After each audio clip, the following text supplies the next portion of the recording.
Moderator, Your Excellency, Minister of Ashraf Rifi of Lebanon, and Your Excellency, Minister of Albert Kawana of Namibia, my dear colleague and the Secretary General, Mr. Yuri Fedotov, ladies and gentlemen. First of all, I would like to thank our UNODC colleagues for organizing this very important high-level side event. It offers a dedicated occasion for a focused discussion on anti-corruption and the 2030 Agenda for Sustainable Development. Anti-corruption is an integral part of the 2030 Agenda, not only because it is specifically highlighted in SDG 16 and its Target 5, but also because it underpins all our efforts to achieve SDGs and associated targets. Allow me to illustrate this point by sharing with you a real-life example. In a mountainous region endowed with mineral resources, a company managed to secure through bribery mining rights and operations without going through adequate environmental impact assessment. One day, a severe storm hit the region, breaking the tailings dam, which subsequently polluted the drinking water source downstream. This led to a public protest.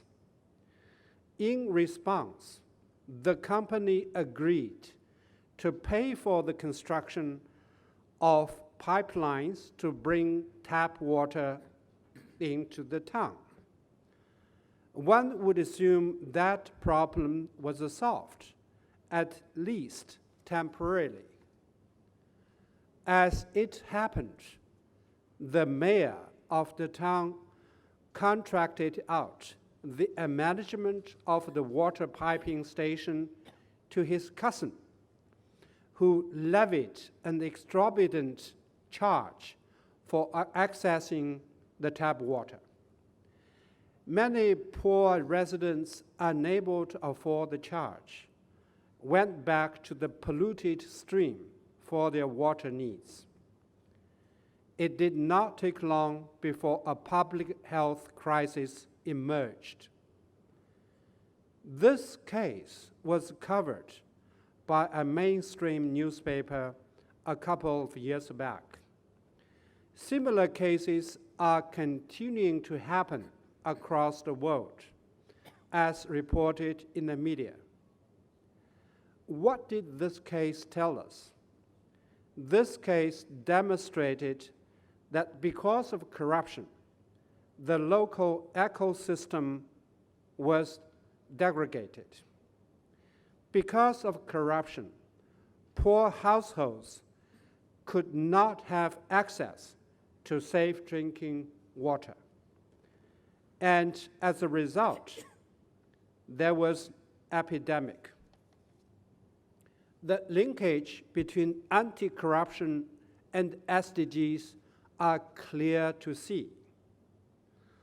Corruption costs, in fact, hundreds of billions of dollars in economic damage. Indeed, the World Bank put the estimated annual bribery paid at $1 trillion US. While at the same time, the World Economic Forum estimated the annual economic cost of corruption at $2.6 trillion US. Not surprisingly, corruption undermines trust in government and the foundations of our public institutions. Combating corruption, therefore, is vital in advancing the implementation of the 2030 Agenda for Sustainable Development. That is why fighting corruption is everyone's business. It is our common task. Corruption is a systemic phenomenon. Piecemeal measures will not work in long run. We must combat corruption on all fronts. First, we must engage all stakeholders, starting with our political leaders. If we are to succeed in our fight against corruption, we must have the political will and commitment from the top leadership. We need ethical leadership. Second, we must enact and enforce legislation against corruption. Legal deterrence works when consistently and transparently enforced. Third, we must establish professional public services and a culture of integrity to fight corruption. If this means paying civil servants well, it will be worth it. Experiences show it is a good investment when it is a part of a national anti-corruption strategy. Fourth, we must strengthen institutional arrangements to prevent and effectively remove conditions that encourage corruption.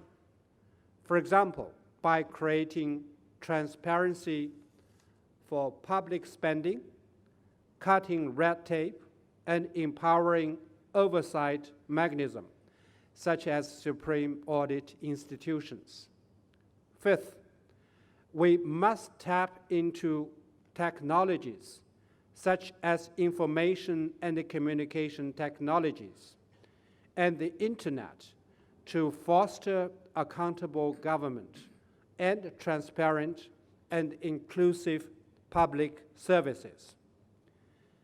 Many countries, for example, have adopted electronic transfer of social benefits, public procurement online, therefore helping eliminate opportunities for bribery or misappropriation of public resources.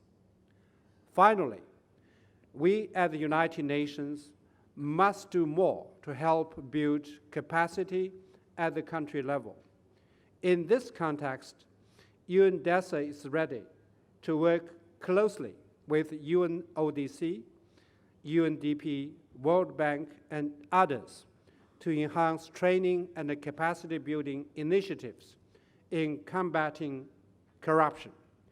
Let us work together and let us engage in this fight against corruption on all fronts. Thank you very much.